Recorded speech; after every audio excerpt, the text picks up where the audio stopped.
కానీ మీరు తీసుకొచ్చిన పద్ధతులు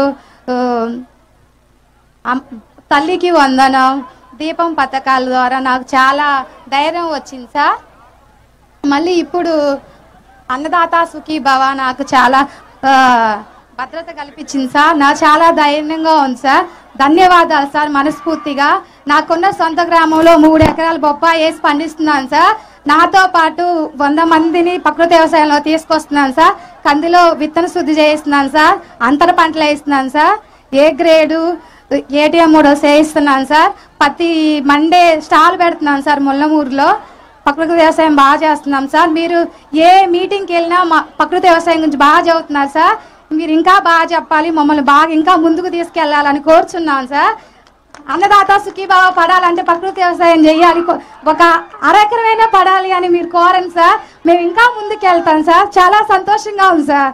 ఓకే, ఇప్పుడు ఏమేమి ఈ ప్రభుత్వం వచ్చిన తర్వాత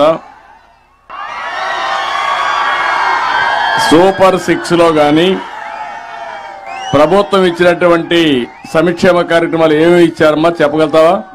గ్యాస్ సిలిండర్లు ఇచ్చారు సార్ 2. ఒకటి తల్లికి వందనం ఇచ్చారు సార్. 2. ఎంతమంది పిల్లలమ్మా నీకు? 2 అమ్మాయిలు సార్. ఏం చదువుతారమ్మా? పెద్ద అమ్మాయి ఇంటర్ సార్. ఇంటర్. ఇంకొక అమ్మాయి? చిన్న అమ్మాయి ఏమో 8th క్లాస్ సార్. ఇద్దరికి వస్తా ఉందా? ఇద్దరికి వస్తుంది సార్. అంటే 30,000 వస్తా ఉంది. ఓకే, చాలా హ్యాపీగా కాదమ్మా. ఇంకేమేమి వస్తున్నాయి? తల్లికి వందనం వచ్చింది, పింఛన్ వస్తుంది సార్. మా మామయ్య గారికి నెలకు 4,000 పింఛన్ ఇస్తున్నారు సార్. మీ మామయ్య గారు 4,000 పింఛన్ ఇస్తున్నారు. Okay, very good. తర్వాత సుఖీభావ ఈ రోజు వచ్చింది సార్. ఇది ఎంత వస్తుంది అనుకుంటున్నావు? 7,000 వస్తుంది సార్.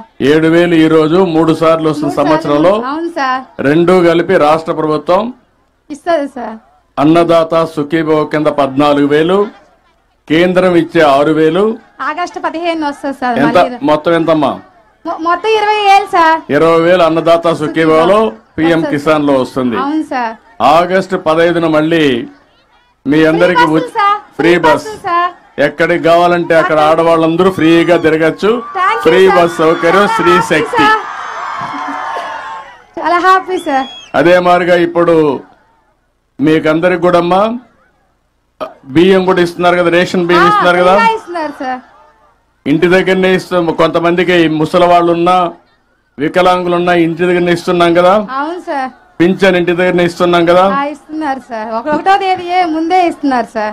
ఒక్కోసారి హాలిడే ఉంటే ఒకటేసారి ముందు ఇస్తాం, లేకపోతే మొదటి తారీఖున ఇస్తున్నారు సార్. పేదల సేవలో తప్పకుండా మీ దగ్గరికి అందరూ వస్తారు. వస్తున్నారా? ఇంత మునిపు ఎప్పుడన్నా వచ్చారే? మరిగా ఇంత ఎండలో కూర్చొని ఎప్పుడన్నా రైతుల కోసం ఆలోచించారా? అది డిఫరెన్స్ ఈ ప్రభుత్వానికి, గడిచిన ప్రభుత్వానికి.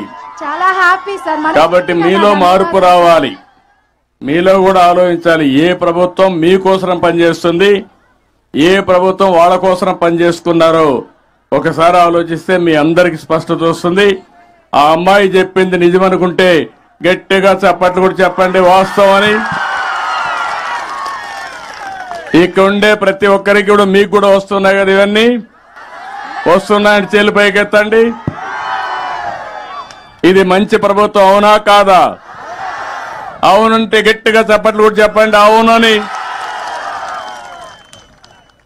ఇవన్నీ శాశ్వతంగా మీకు రావాలన్నా అవసరం లేదా? రావాలంటే ఏం చేయాలి? మళ్ళీ మళ్ళీ ఎన్డీఏనే గెలవాలి, తెలుగుదేశం పార్టీ ఉండాలి, అవునా కాదా? మళ్ళా అప్పుడప్పుడు మరిచిపోతా ఉంటారు మీరు. మరిచిపోయినప్పుడు మళ్ళీ అఘాతంలోకి వెళ్ళిపోతా ఉంటాం. Okay, very good.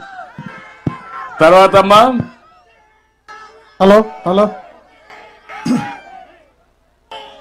నెక్స్ట్ తమ్ముడు మాట్లాడు. హలో హలో సార్, నా పేరు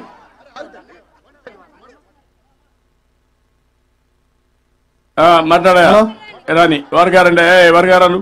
హలో సార్, నా పేరు అనిల్ కుమార్, తూర్పు రాపల్లం గ్రామం, దర్శి మండలం సార్.